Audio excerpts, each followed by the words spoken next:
こんにちは、リリラボのリリーです。今日はガイさんが新しいギターを買ったというので、そのお話を聞いてみようと思います。ガイさん、どんなギターを買ったんですか？じゃじゃーん。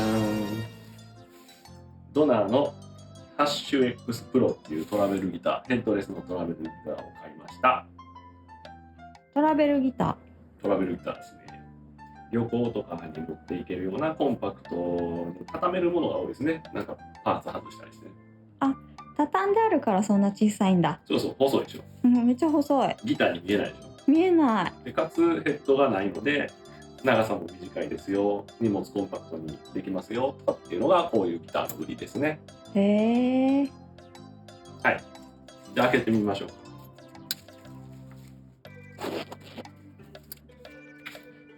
はい、これが本体です。だいぶちっちゃくない？けどね、ここの長さはね、普通の一般的なギターと同じ 25.5 インチ、フェンダースケールですね。そうなんだ。そう、648ミリかな。だから、なんだったらギブソンスケールの 24.75 より長いぐらいですね。へー。その辺も売りの一つですね。売りの一つ。普通のギターと弾き心地が変わらないですよとかっていうのが売りの一つですね。やっぱりね、普通のトラベルギターってもっと、長さが短かったりして、一般的なギターと弾き心地が全然違ったりするんですよね。に対して、これはもう普通のフェンダースケールのギターと同じように弾けますよっていうのがいいとこじゃないですか。それは嬉しいよね。はい。これが本体で、この外の部分がここに入ってます。そんなところに収納されてるのね。そう、これがね、超ジャストフィットしてる、ここ。これが下側のパーツ。で、こうするとはめれるようになって、これでロックされる。電動ドリルのビットとかと同じ形式ですね。で、公式ではこっち向きなんですよね。なんだけど、こう置いた時にこれがね、太ももに刺さるんだわ。端っこが。そう、これがね、ここがね。なので僕は反対側に、反対向きにつけてます。人によっては大丈夫なのかな？どうなんでしょうね。ギターのシルエット的にはね、こっちよりもこうつけた方がそれっぽいね。ギターっぽいですね。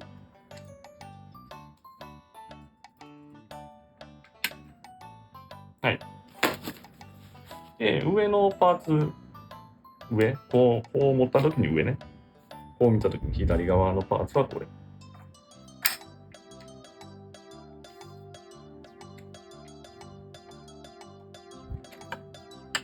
こんな感じですね。ちょっとだけギターっぽくなった。で、こっちの上のパーツは個人的にはなくてもいいかなと思ってるんですが、これがないと立てられないんですよ。こっち側がないから。はい。なので、スタンドに立てるとか、こう壁にちょっと立てかけるとか、アンプに立てかけるとかって時はこっちがないと不便ですね。で、ただこれがあると、後で説明しますけど、ここの内蔵エフェクトの設定とかを見るための画面がここ、液晶がここにあるんですけど、これがね、このパーツがあるとすごく見づらいんで、僕は結構取っちゃってますね、これ。めっちゃ邪魔だよね。あったところでね、これもフォームによると思うんで、人によるとは思うんですけど、僕はこれなくてもいい人なんで、結構取っちゃってます。はい。こんなギターです。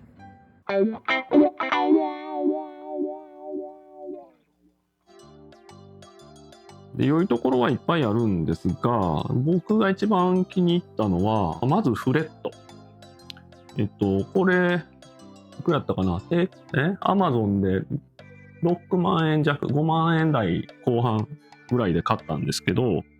だいたいこれぐらいの価格帯の東南アジア製とか、これは中国製ですけど、のステンレスフレットってザラザラしてるんですよね、表面が。有名な YouTuber の方とかもマイナスポイントでそんなこと上げてたりしますが、この個体に限ってなのかもしれないですけども、超ツルツルです、フレットが。全然こうザラザラしない。フレットに弦が擦れる音とか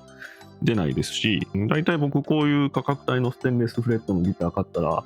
まずこう全弦全フレットで鬼のようなビブラートをかまして、ザラザラが取れるまで2日ぐらいこれをし続けるっていう作業が毎回儀式としてあるんですけど、これはその作業が一切必要なかったです。で、ネックはね、これも皆さんおっしゃってますけど、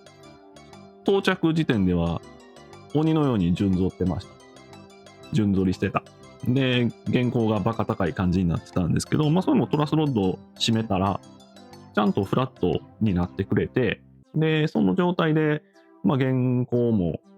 下げられるというようなところが一番びっくりしたところですね。で、もう一本中国製のヘッドレスギター持ってるんですけど、これもね、ステンレスフレットで超ツルツルなんです。ここはそのフレットのレベリングっていうんですかね、仕上げに自信ありますみたいなのをアピールしてるところだったんで、言ってる通りかなぐらいでだったんですけど、これに関してはちょっとびっくりしましたね。はい。で、次に良かったのがブリッジ部分ですね。まずサドル。結構こういうヘッドレスギターって値段か変わらずブリッジ形状が特殊なものが多くて、例えば弦高の調整がすごくしにくかったり、オクターブピッチの調整、サドルの前後させるのがすごくめんどくさかったりするんですが、一般的なシンクロトレモロタイプといったらいいのかなとか、それに準じた固定ブリッジと同じような形で日本のイモネジで各弦の弦高が調整できて、ここのビス回すとサドルが前後してオクターブ調整ができますよ。弦は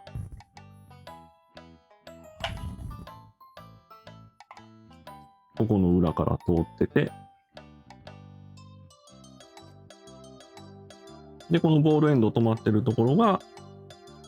このチューニングキーを回すと前後することでチューニングができるというような作りになってます。で、例えばさっき言ってたこのマックタングのおすすめって言ってるヘッドレスなんですが、こいつとかだと弦高を調整するのはこのサドルを回して調整します。なんで弦がその上に乗ってるんで、これを180度単位でしか調整ができないですねっていうのと、弦高調整するのにいちいちこれを弦緩めてサドルから外してってしないといけないのが結構ストレスです。と、オクターブ調整もこの下にあるイモネジ見えますか？これを回してこのブリッジのサドルっていうのかな、各弦独立なんですけど、こいつを前後させようと思うと、これを緩めて、なんだったら弦外してでしないとアクセスできないのがめんどくさい。かなりストレスフルです。あとチューニングキーですね。これもヘッドレスあるあるですが、このギターもとてもじゃないけど指で回らない硬さでした。で、出荷時の段ボールの箱にマイナスドライバーが入ってて、セラーに問い合わせたら、マイナスドライバーつけたからそれで回してみたいなこと言ってましたけど、シリコンスプレー吹いたら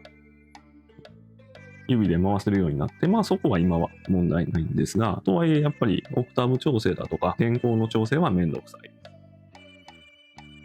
に対してこのドナーのハッシュ X プロはそれが非常によくできている。で、チューニングキーもすごく工夫がされてて、普通ここにナイロンのワッシャーとかもうちょっと回しやすいのであればテフロンのワッシャーがかましてあるんですが、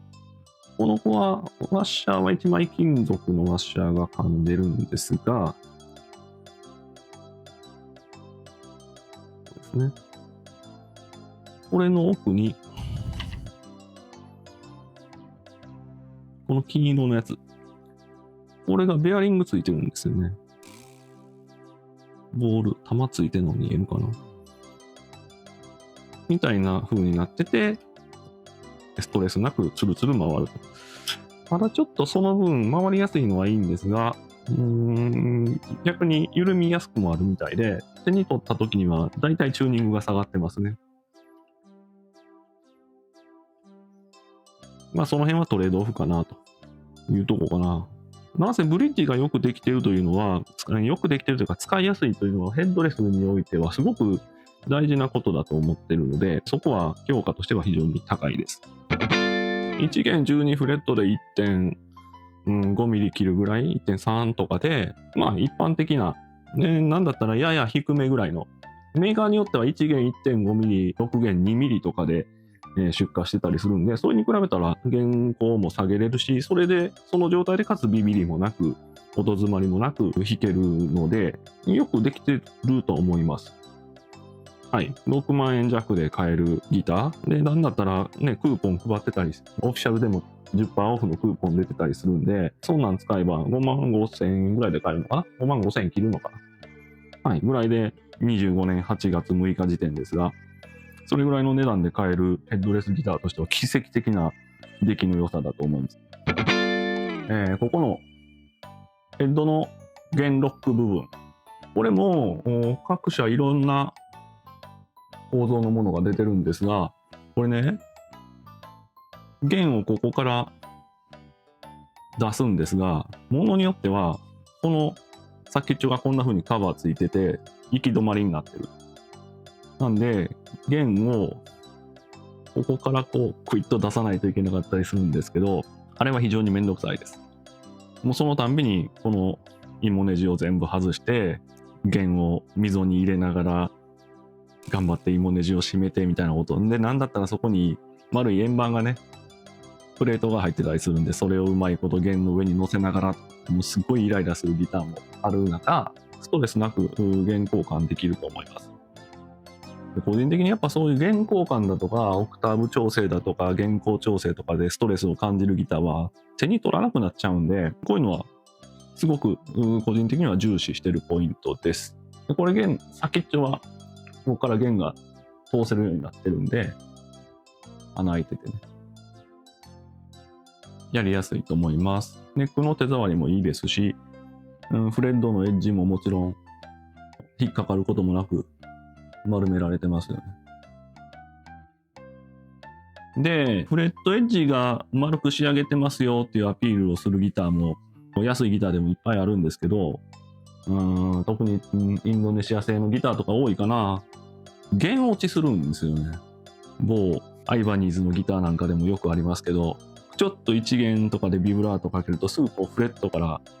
弦が外れて、これ弦落ちって言っていいのかわからんけど、こういう状態になりがち。とかセンターがずれてて1弦側のここの余白がほとんどないとかね。そんなもいっぱい見てきてますけど、もうそこも問題ないですね。1弦側、6弦側、いい感じに余白があって、かつフレッドのエッジは綺麗に丸まってる。ちょっと中国製のギター、最近やばいです。すごいです。インドネシア製より良くなってきてるかもしれない。じゃあ次は内蔵のエフェクトおよびアンプシミュレーターの話ですね。これの前のモデル、ハッシュ X のプロじゃないやつかな。ハッシュ X やったと思いますけど、とかハッシュ I、コギのやつはハッシュ I ですかね。エレキがハッシュ X。比べて、ピックアップの位置が改善されたよとか、R2 コ5のピックアップにアップグレードされたよとか、ピックアップセレクターがね、スライドスイッチやったのがこんなミニスイッチになりましたよとかいろいろあるんですが、多分一番大きいのは内蔵のエフェクトブロックとかがついたってことですよね。前のモデルは一応9ボルトバッテリーとかで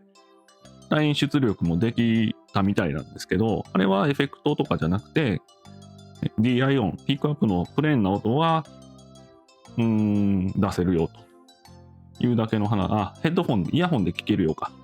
だけの話やったと思うんですけど、こいつはエフェクトが結構よくできてると思います。音いいですよ。これ長押しでスイッチオン。はい、こんな感じ。ちょっと見にくいんで、この上のパーツ外しますね。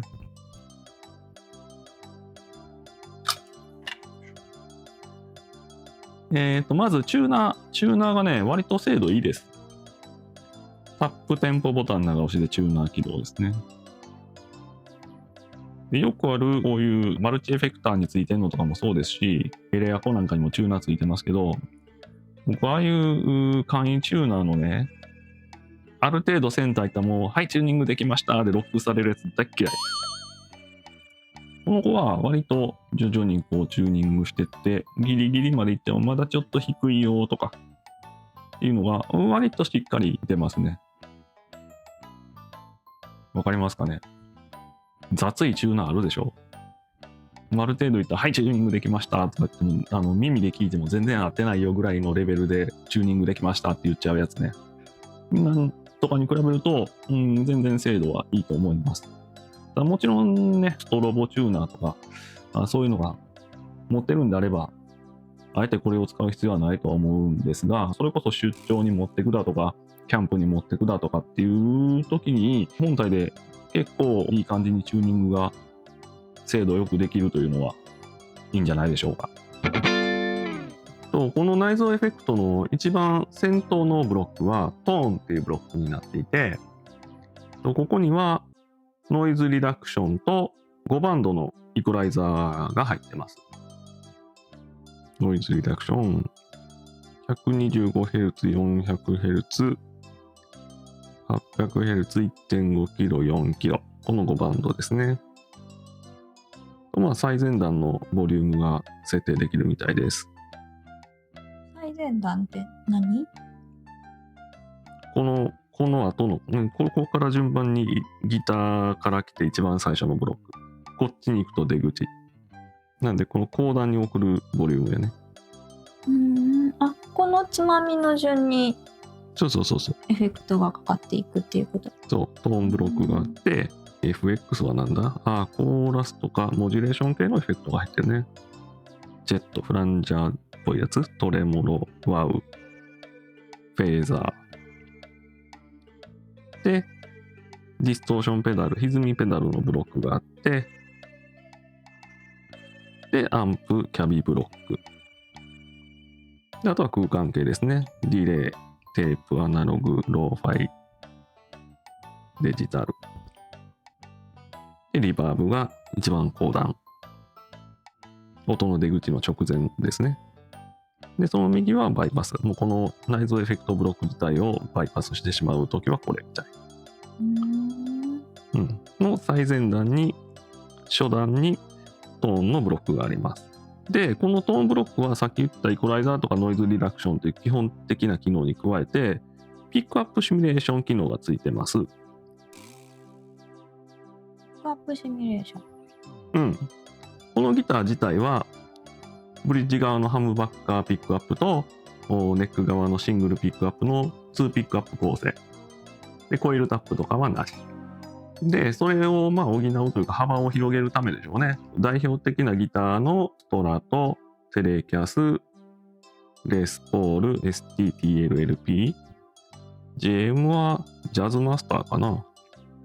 ていう4種類のエレキギターの各ピックアップポジションをシミュレートした音色が出せるようになってる。単純なイコライザーやと思います。そんな高度なことはしてないはず。で、これを使えば、このネック側のシングルとブリッジ側のハム以外の音も、出せるよというのが結構いいところかなと思ってます。で、エレキのシミュレーションもそれなりに使える音ではあるんですけど、よくできているなと思ったのは、このアコーギのシミュレーション。アコースティックの方は、この3つですね。ジャンボ、OM、リー、ドレッドノートですね。このボディサイズ3つぐらい代表的なものを選べるようになってます。で、公式からもアコギのシミュレーション、エレキの方もですけど、ピックアップシミュレーションを使ったデモ演奏の動画出てるんで、また後でリンク貼っておきます。よくできてると思いますよ。それでいろんなギターの音が出せるっていうことなんだね。そうですね。あとは、気に入ったところは、このアンプブロックなんですが、まあこんな感じで、JCM800 だとか900だとか、ソルダーのだとか、いろいろ入ってますが、それとは別に、キャビネットのブロックがあって、ここで IR を個別に選べるようになってます。なんで、アンプを例えば、JCM900 にしておいて、キャビだけを、何にする？メサブギのキャビとか、こういうことができます。で、このキャビネットの部分、IR の部分に、自前で用意したユーザー IR を10個まで保存できるようになってます。で、PC とつないで専用ソフトを使ってやるんですけど、それによって多分、音作りの幅はぐっと広がるんじゃないでしょうか。例えば、こういうミニアンプというか、単体でエフェクトも全部入ってますよみたいな機材で最近流行りのものとしては、ポジティブグリッドのスパークシリーズなんかあると思うんですけど、僕あれの音がどうにも馴染めなくて、で多分ね、キャビネットの問題だと思うんですよね。アンプ部分というよりは、キャビネットが僕の好みではない。ことごとく低音型に感じるので、だいたい後段にイコライザーを置いて、低音域ごっそり削るところからスタートすることになるのはすごくストレスなんですけど、ここは内蔵のキャビも悪くないと思うんですけど、例えばそうですね、ボグレンデジタルのサンプルパックみたいなやつ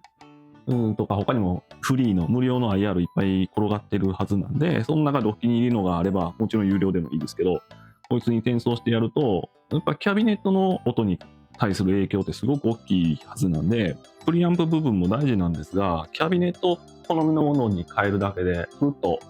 音作りは楽になるような気がしますね。っていうところの自由度があるのは、すごく良いなと思ってます。はい。これが、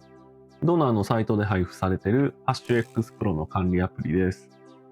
ちょっとね、画面収録してるんで、外枠に赤い線が出てますけど気にしないでください。で、USB ケーブルでつなぎます。USB-C ですね。で、PC とつないで電源を入れると、この状態になります。で、このアプリでできることは、本体に入っているプリセットのインポートとエクスポート、および IR ファイルをギターに転送することだけです。エフェクトのパラメータ調整とかそういう機能はありません。プリセットは各プリセットを選んで PC にエクスポートする、PC からファイルを選んでインポートするということができます。で、今回は IR ファイルをギターに転送してみようと思います。で、今もすでに3つロードしてるんですが、ここにそうですね、モグレンデジタルのリードの IR を入れてみます。ファイル選んで、ダブルクリックでもいいですけど。で、どのスロットに転送するかを選んで、今空いてるの4が空いたんで、4にインポートしてみます。これで終了です。はい。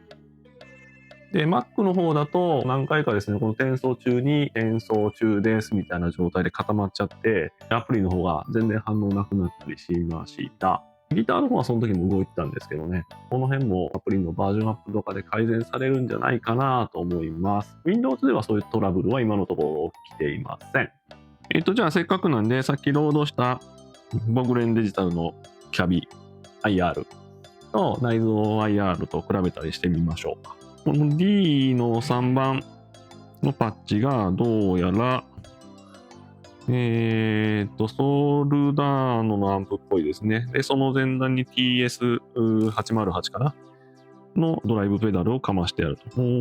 ゲイン5、ボリューム50だって。はい。で、アンプ部分がゲイン30とかになってますね。リード用のトーンですね。テープディレイがかましてあって、ホールリバーブだそうです。で、当然、キャビネットはソルダーノなんで、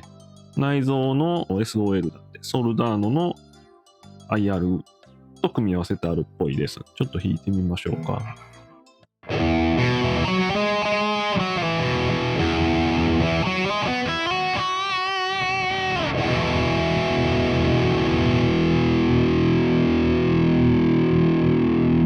はい、低音の効いた、まあリアルっちゃリアル。12インチ4発っぽいですね。はい。で、これを、どっちがいいとか悪いとかじゃなくて、好みの問題なんで、好みのものを作れるかどうかなんでね、ゴーグレンデジタルのリード用の IR。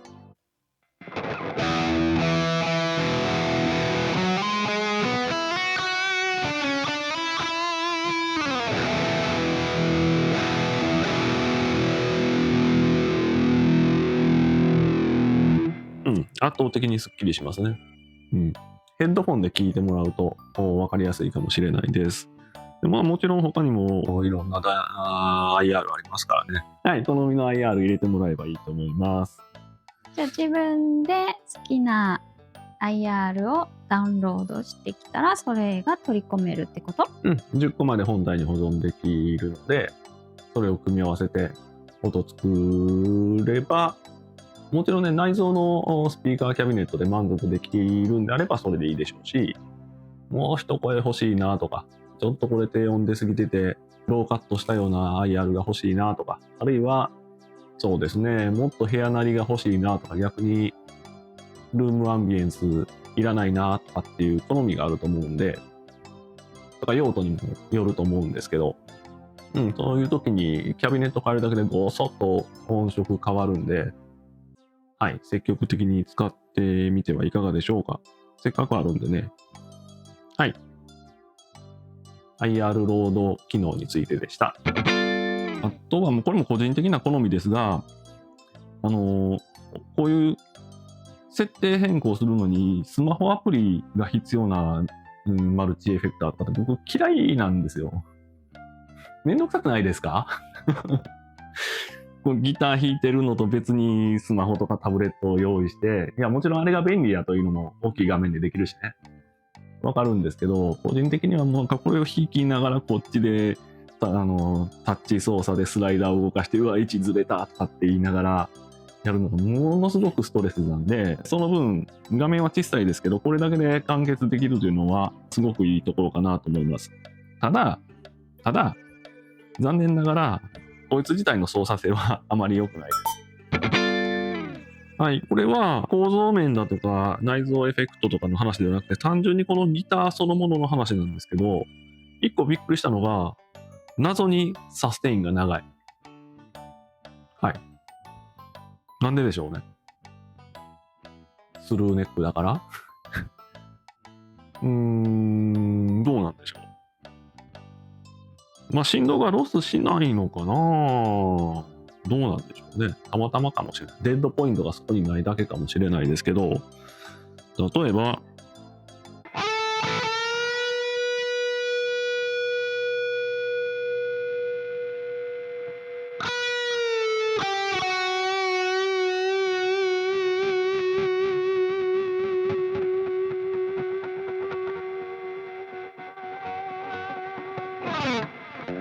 こんな感じで伸びる。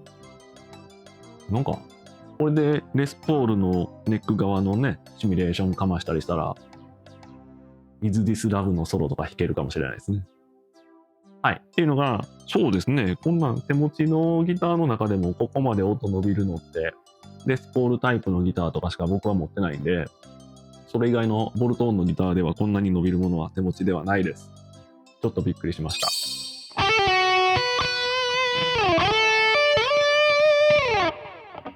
で、ちょっと残念なところというか、もうこれもトレードオフだとは思うんですが、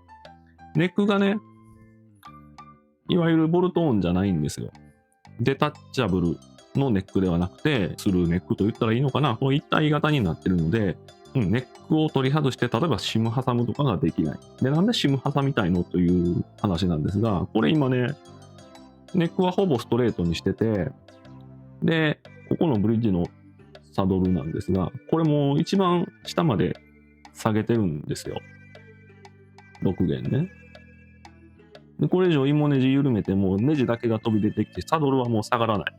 ここのプレートにもぴったりくっついてるんですね。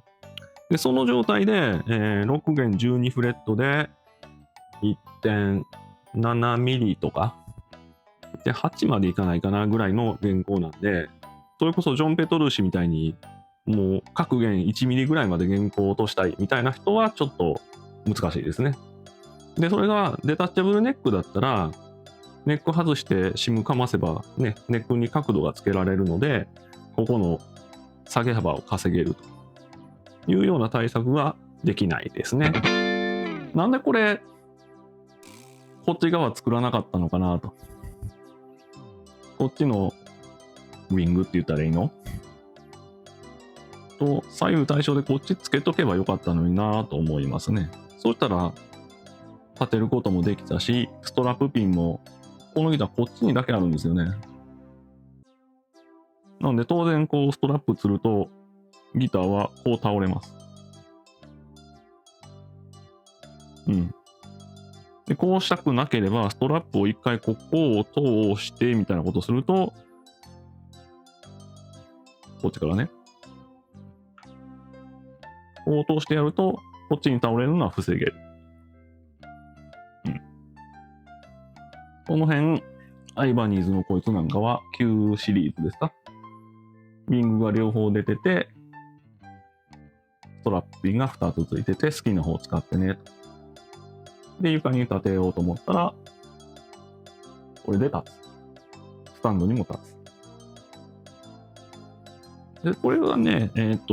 こっちのウィングというの金属パーツつけてたら一応これで、若干斜めにはなりますが自立はするし、このタイプのスタンドにも角度をうまく合わせてやれば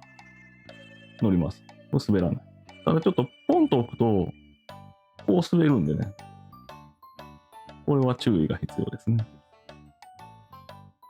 なんでちょっと広げてやるとしっかり止まりますね。このストラップピンをこっちに引っ掛けて内側に引っ掛けて足をちょっと広げてやる。要はここの部分がこっちに滑らない状態にしてやればしっかり止まるみたいなのが、こっち側にもウィングがあればこれつけなくてもこういうことができたのになと思ってちょっと残念ですね。昔のスタインバーガーの弁当箱とかそうなってますよね。左右対称のこんな台形みたいになってましたけど。でもこういうスタンドだとか立てかけるとかっていう意味ではマックタンのこれはもう最悪です。どうしようもない。ストラップピンは上側だけ。斜めにしかならない。一応これも立つんですけどね。はい、まあストランドバーグとかもこんな感じですよね。北海道型のギターね。はい。ちなみにこれ8弦です。マックタングは非常におすすめです。個人的に一番残念だったポイントなんですが、この内蔵のエフェクトおよびアンプシミュレーターの部分のマスターボリュームがないんですよね。プリセット間のボリューム設定だとかはできるんですけど、これのボリュームはあくまでギターのボリュームなんで、ギターからその内蔵音源に行く前、内蔵アンプシミュレーター部分の前段のボリューム、いわゆるギターのボリューム、であって、じゃあそのエフェクトとかを通った後のボリュームを制御するセクションがないで、このギターって USB でパソコンとかとつないで、スマホでもいいんですけど、オーディオインターフェースにもなって、例えばスマホの中に入ってる音、YouTube の音だとか、と、このギターのエフェクトの音とミックスして、だからバッキングのトラック鳴らしながら練習ができるとか、YouTube の動画に合わせてギターが弾けるとか、そういう機能がついてるんですけど、で、ここにヘッドフォンつないで、ここから音を聞きながら、そのヘッドフォンからは PC の音、スマホの音とこのギターの音がミックスされて鳴らせる。ミックスして鳴らせる。とかっていう非常に便利な機能がついてるんだけど、マスターボリュームがない。それはギターのボリュームでは足りない。ギターのボリュームを下げると、特に歪みの音とか、歪んでる音とかだと、音量が変わるというか、もちろんゼロにしたらゼロになるけど、これって歪み量の調整なんですよね。アンプにインプットする音量の調整でしょ。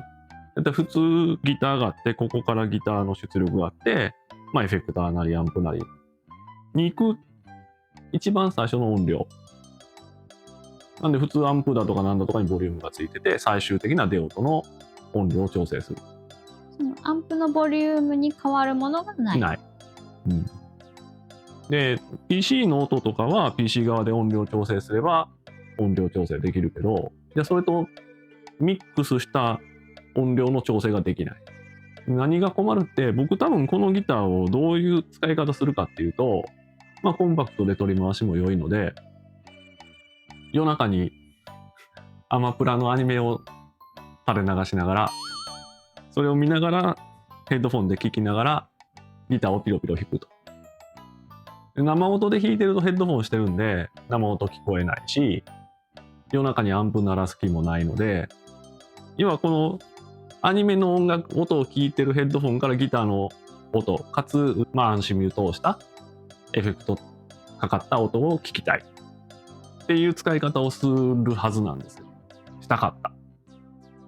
なんだけどマスターボリュームがない。なんで対策としては、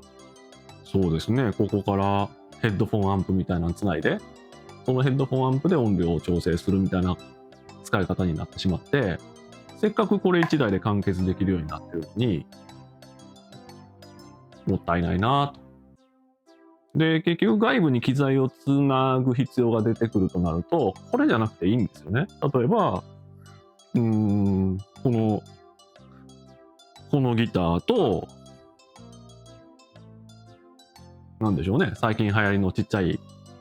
マルチエフェクター、中華製の例えばベールトンの GP5 だとか、兄弟機になるのかな、ソニックケーキのポケットマスターとか使えばいいじゃんっていう話になっちゃって、わざわざこのドナーのハッシュ X プロを使う必要がなくなっちゃうなっていうのが非常に残念なポイントでした。やっぱり別にアニメ見ながらとかじゃなくても、ヘッドフォンでギター弾くときに爆音でね、ギターの音に埋もれて弾きたい時もあれば、もっと小さい音量で、けど生音じゃ物足りないんだよなみたいな時ってあると思うんですよね。特に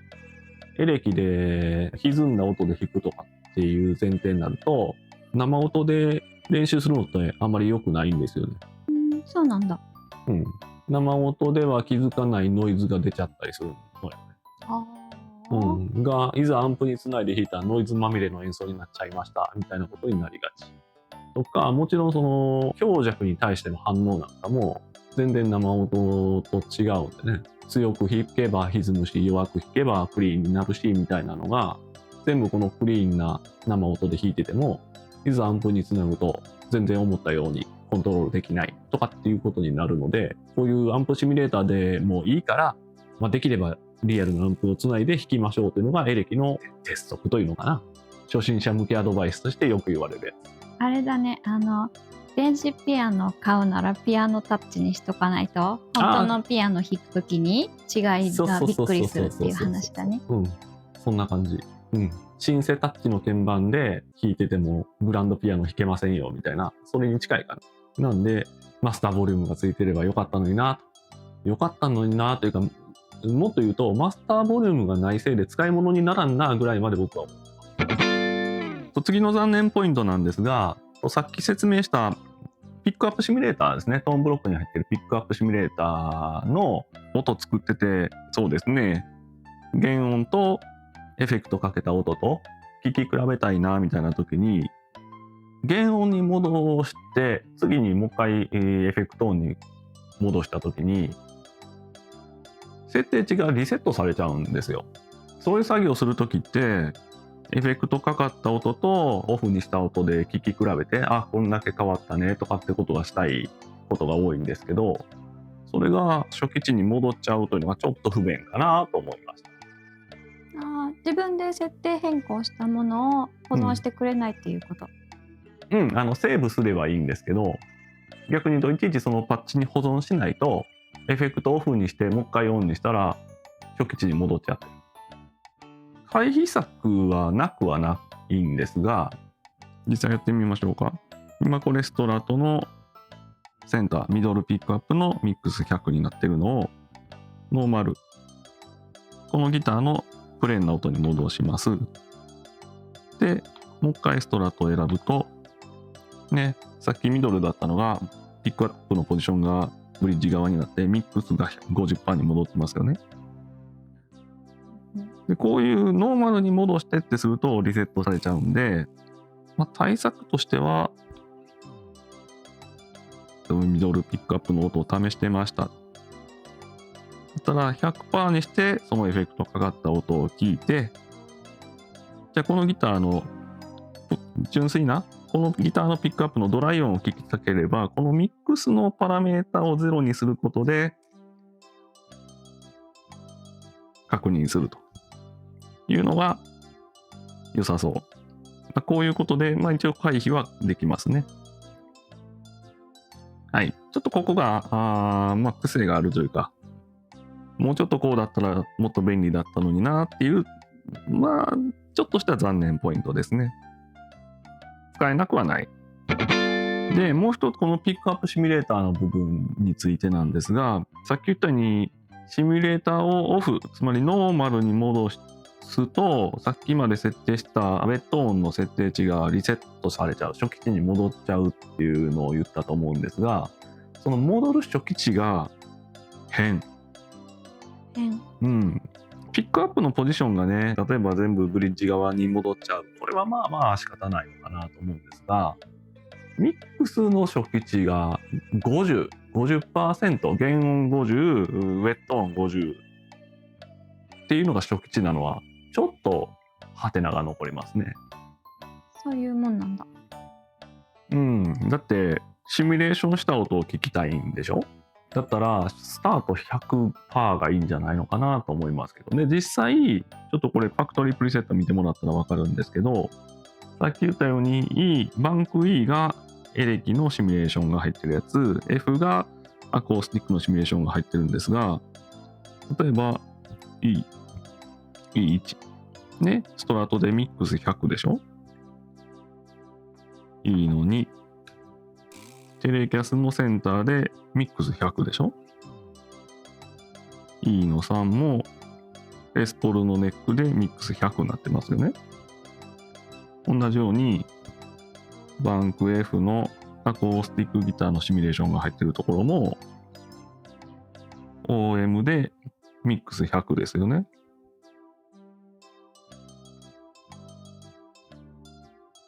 ドレッドの音でミックス100ですよね。ジャンボでミックス100ですよね。で、ファクトリープリセットはそうなってる。なんで、これ 100% が初期値であるべきじゃないのかなと思いました。そういうもんなんだね。そうですね。鍵盤弾きのリリーちゃんに分かりやすく言うと、例えばこのデジタルピアノで、今、グランドピアノの音色になってますけど、これをストリングスに変えたら、当然ストリングスの音が鳴るでしょ。こうピアノ混ざらないよね。混ざらない。で混ぜたければ後からミックスしたりもできるはずなんですけど、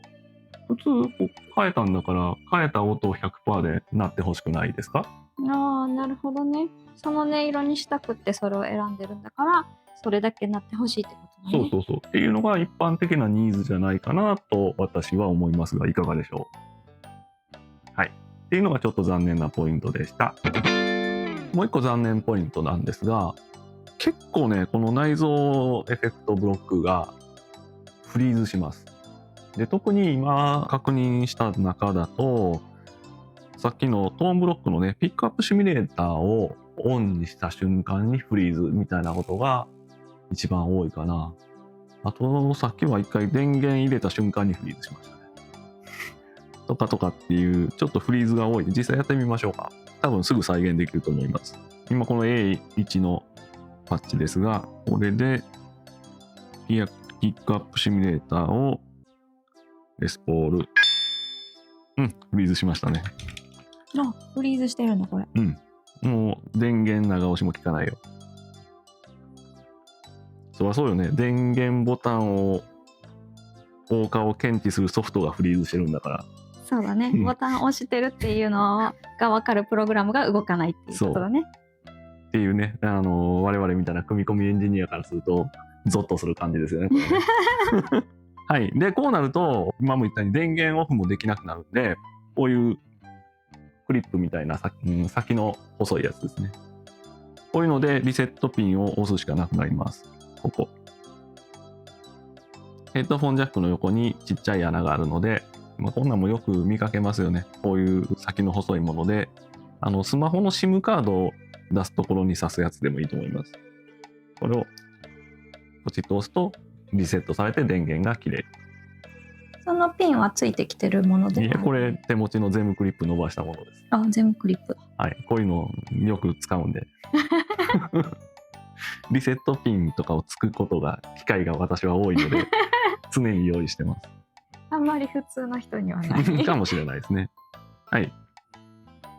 で、これハマるとね、もう何回やってもフリーズするんで、ちょっとそこはファームの改善なりで対策してもらいたいですね。で、今再起動したところですね。再起動すると最後に正常終了した時のパッチに戻りますね。正常に電源オフされた時、最後 E の1やったんですね。A の1で、ノーマルで、なんかレスポール選ぶとよくフリーズする気がしますね。ストラトは今のところフリーズしたことないです。テレキャスも何回かフリーズしてますけど。フリーズしましたね。の聞かない。Bluetooth の点滅も止まり、タップテンポの点滅も止まり、電源ボタンも効かなくなると。はい、これがちょっと今のファーム、多分最初のバージョンのファームだと思うんですけど、これは改善してほしいですね。絶対ソフトのバグなんで、はい。これは残念です。レスポールのネック側ピックアップのシミュレーションをしてみよう。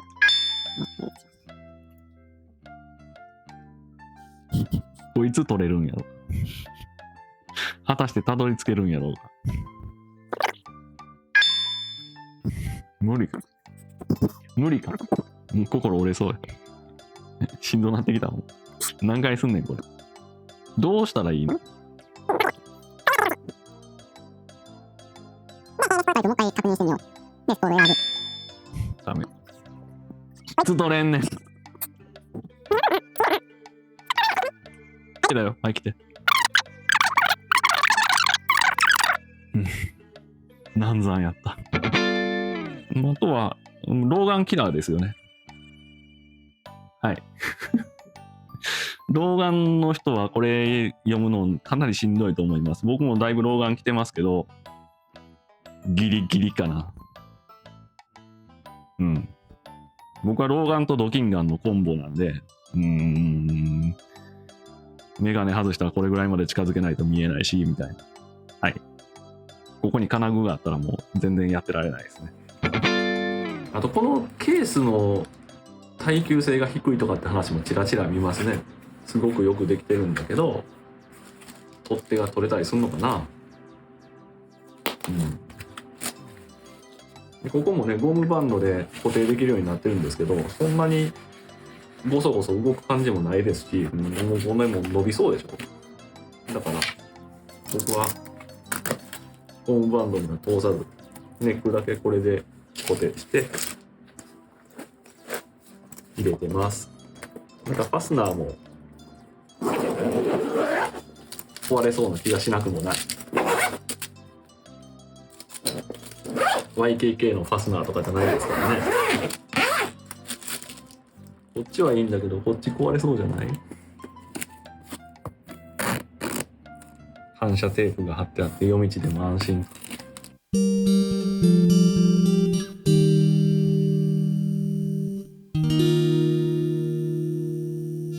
総評としてはですね、なかなかこれ判断が難しいところなんですが、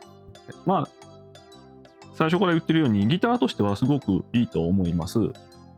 ただじゃあ入門者におすすめかって言われると、別にそれもこのギターに限ったことではないですが、ネットで基本買うことになると思いますし、届いてからセットアップが結構必要だったりするので、これからギターを始めようとかっていう人はちょっとおすすめしづらいかなという気はしますね。そういう人は店舗に行って店舗の人に話を聞きながら買った方がいいってことですね。そうですね。楽器屋さんでパシフィカ買うのがいいんじゃないですか。はい、最近パシフィカも流通してるみたいですし、店頭に並んでるのこの間楽器屋でいっぱい見ましたから、別にボッチザロックファンじゃなくてもパシフィカ買っとけばいいんじゃないですかね。バッカスの安いのとかでもいいと思いますけど、まあ楽器屋さんで買うのがいいと思いますね。入門者、初心者の方は。で、じゃあ上級者向けかと言われると、それもちょっとなんでしょう、割り切りが必要、割り切れる人向けかなという気はしますね。トラベルギターとして割り切って使う、例えば出張に持っていくとかいいと思いますね。ギターケースもギターっぽくないですし、コンパクトですし、仕事するのにギター持ってきてるぞこいつ感もないでしょ。だし、本体の生音もそんなに大きくないので、ホテルでペロペロ弾くのとかもいいと思います。とかまあね、さっき言ってたキャンプに持ってくとかもいいんじゃないかなという気はしますね。で、やっぱり他の外部エフェクターとかマルチエフェクター持ってくとか必要がなくて、本体だけで完結できるというのは強いと思いますね。で、トラベルギターあるあるの、例えば普段使ってるギターともバランスが違いすぎる、サイズが違う、持った感じが全然違うとかっていうのがなくて、いやもちろん普通のギターと差はありますけど、さほど違和感なく弾けると思います。なのでトラベルギターとして割り切って使う分にはおすすめかな。あとは個人的に思うのは、ヘッドレスギターに入門してみたい、触れてみたいという人にはいいんじゃないかなと思います。同価格帯で言うと、そうですね、ヘックスギターズの N400 とか500とか、あの辺がまあライバル機になるのかなという気はするんですが、内蔵エフェクトとか無視してね、単純にヘッドレスギターとして見たときに、ヘックスギターズのギターも僕持ってましたけど、フレットザラザラでした。さっき言った全弦全フレットで2日ぐらいビブラート下押すっていう作業が必要でしたし、ブリッジの作りとかも N400 固定ブリッジトレモロなしですけど、ずっとこっちの方がなんていうのかな、調整しやすいしストレスがないので、固定ブリッジのヘッドレスギター触ってみたいなという人にはいいんじゃないでしょうか。フレットの仕上げとかね、下手したらこのアイバニーズのQ シリーズよりも良かったりするかもしれないですね。Q も僕これ3本目かな4本目かな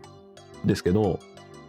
やっぱり最初に言った次元の弦落ちする個体に当たったりもしましたし、そうですね、フレット浮いてんのとかもあったしとかを考えると、6万弱でヘッドレスに触れるというのはすごくいいんじゃないかなと思ってます。純正のピックアップね、パワーはないです。結構ローパワーの、まあコントロールしやすいと言ってもいいかもしれないですね。メタルするとかってなると物足りない人もいるかもしれないですけど、まあシンプルにヘッドレスギターとしていいと思いますよ。サステインも長いですね。でただこれはこの個体が当たり個体だっただけかもしれないのでね、買ってみたけど全然違うかったっていうこともあるかもしれないですね。実際すでに YouTube でレビューしてる人とか見ると、やっぱりフレットがザラザラだとかなんだとかかんだとかネックが脆すぎるとかって言ってる海外のコメントもありましたね。はい。なんでまあある程度のリスクはあったりするのかなと思います。だから僕は公式サイトじゃなくて Amazon プライムで買いました。不具合やったら返品できるかなと思って。はい。みたいなリスクヘッジをしながら試してみてはいかがでしょうか。いいギターだと思います。少なくともこの個体はいいギターです。ドナーハッシュ X プロでした。ここまでご覧いただきありがとうございました。この動画が参考になった場合は高評価、チャンネル登録よろしくお願いします。それではまた別の動画でお会いしましょう。